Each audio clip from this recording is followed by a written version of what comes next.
Guys, what's going on? I hope you guys are well. I hope you guys are staying safe. I hope everything's good wherever you are. Guys, just to give you a bit of an update. I know I've been smashing these Canelo videos out.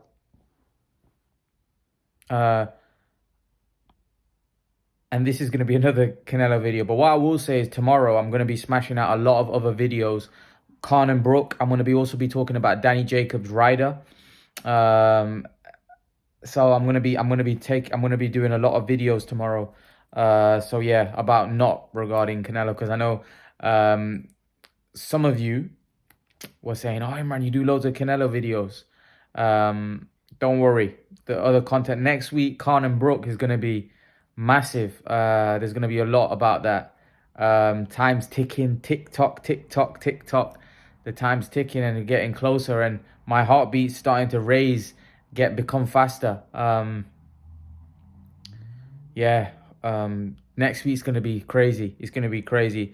Here in the UK, like, trust me, I know a lot of you guys are from Mexico and some of you from America, and Khan and Brook is not that big there because it's not really a big fight, globally anymore. It would have been a while, maybe 6-7 years ago, but it's not that big a fight because Americans are ruthless like that.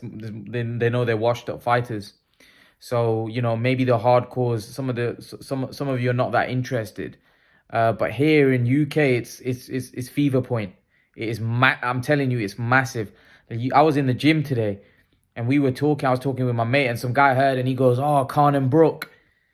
He goes, "That's going to be a war." He goes, "Two guys that don't like each other going at it. It's going to be a good scrap. I'll be watching that without question." And it's fever pitch right now. It's fever pitch, you know what I mean? People are really excited about what's gonna go off next week, man. It's gonna be great. It's gonna be great. I can't wait. We've also got Danny Jacobs and Ryder tomorrow, which I'm gonna do a video about. I have to do a video about it, talk about it. So yeah, don't think I'm not going to do the videos. I'm going to do the videos on them tomorrow. Don't worry. Also, there's a David Benavidez, Jamal Charlo and Caleb Plant thing going off here, which I'm going to do a video about tomorrow as well. So yeah, stay tuned. I am going to do a lot tomorrow as well. I don't want to make it out like it's just that this big news is coming. I feel like I have to talk about it.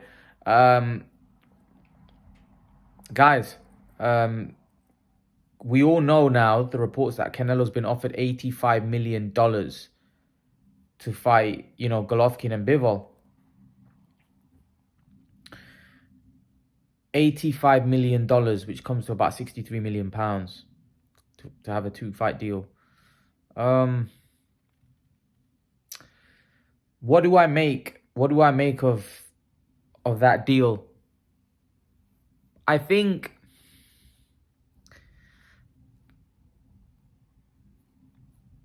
it's a good deal. Don't get me wrong. I think it's a good deal. I don't understand the logic behind him fighting Bivol then fighting Golovkin. If I'm totally honest with you, I don't understand the purpose behind that. Also, is Canelo's currently got all the belts in the 168-pound division. By him going up, he's kind of holding up the 168-pound division, especially if he doesn't have a goal of staying there. Because like someone like Caleb Plant and Jamal Charlo fight could be for a title, because that probably deserves a title on the line for that. So I don't understand the logic behind the sense of the deal. Why would you fight Bivol first, then fight Golovkin? Surely it'd be Golovkin first. And the most thing is, we know that Canelo's going to fight in Las Vegas in May, and then he's going to fight in Mexico. It doesn't make sense. Like, I can understand him fighting Golovkin in Mexico, but, out of the two, Golovkin's probably more the Las Vegas fight than Bivol. But yeah, I don't quite get it. I don't quite get the way they've put that deal together. Bivol then Golovkin. I don't understand the thought process behind all of that. I don't get it. I don't get it. I don't understand. You know what? The other thing is, I think $85 million doesn't seem like, of course, it's like crazy amount of money, but it doesn't seem like that much when you think about he's fighting Bivol and Golovkin. I thought they'd offer him more than that. Because we heard that Jamal Charlo fight, he was being offered 50 million, right? So it doesn't make sense to me that why he would only be offered $85 million for those two fights. I thought he'd get offered way more than that, if I'm totally honest with you.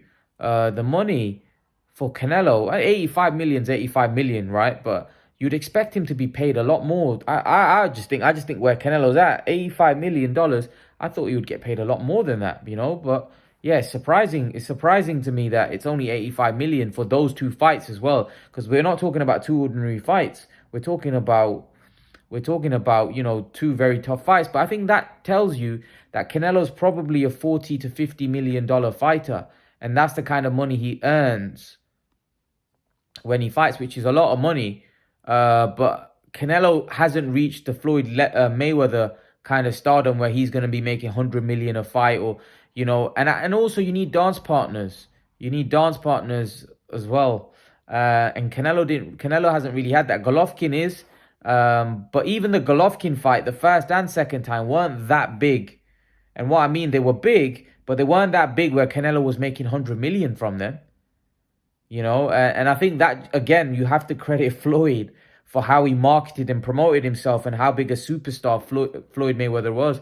I think sometimes we forget how big a star Mayweather was. And you have to give him credit. Whether you dislike his boxing ability, whether you dislike, you know, what he did in the ring, or you think that he picked and chose, the fact is you can't dislike his the way he promoted himself. He was a genius, the way he promoted himself and how big a star Mayweather became. And look at the money he earned towards the back end of the Pacquiao fight. What did he earn? Like 250, 300, Conor McGregor 350 million or something like that. Crazy money, you know? And Floyd really marketed himself brilliantly. He was a brilliant self-promoter. You know, and to be fair, he took purses to another level. Like who earned money like Floyd? Nobody. You know, he was the highest paid boxer of all time. So, you know, his self-promotion was great. And I think that just shows that even someone like Canelo, who's the face of boxing today, who's probably the highest earner in boxing today, is nowhere near what Floyd was, nowhere near Floyd's level, really, when you think about it. And I think it's not Canelo's fault, because Canelo really hasn't got the dance partners. Floyd had a lot of fighters in around his weight class who were also big names, like your Marquez's, Pacquiao. They were stars in their own right. So when you added Floyd to it, it just made it even bigger. So whereas Canelo doesn't really have that kind of, he doesn't really have those kind of dance partners. He's fighting guys that are unknown, and he's still doing great pay-per-view numbers. With Caleb Plant, he did huge numbers, and Caleb Plant's relatively an unknown guy. He did huge numbers with, what did he do? He did huge numbers with, I think the Miguel Cotto fight might have been over 1 million, you know. That was a huge, I think the Chavez one was massive. But I just think Floyd on the overall, in terms of the purses towards the back end of his career, I think it's going to be hard for Canelo to ever reach that kind of level, because I don't think there's anyone in around. Maybe a Canelo v Jake Paul fight might be able to generate him serious dosh. Who knows? Maybe that will be able to generate Canelo crazy money. Who knows?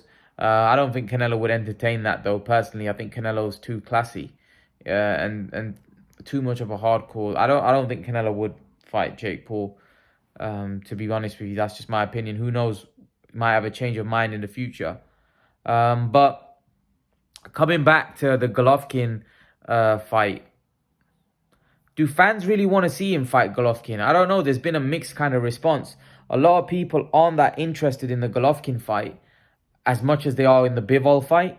I think there's a lot of fans that feel that the Golovkin fight is a bit past its sell-by date. They don't feel that Golovkin's the fighter he was, and they feel the fight's just past it. So a lot of people probably aren't as interested as they were when it happened first time, because I think we've seen it twice and we kind of know how it's going to go. And for Golovkin, it's only going to get worse. It's not going to get better. And what I mean by that is both of them have got granite chins. Golovkin's not going to knock Canelo out. If Golovkin's not diminished, Canelo's probably not going to knock Golovkin out. And it's probably going to go to the scorecards, and Canelo's going to get the decision again.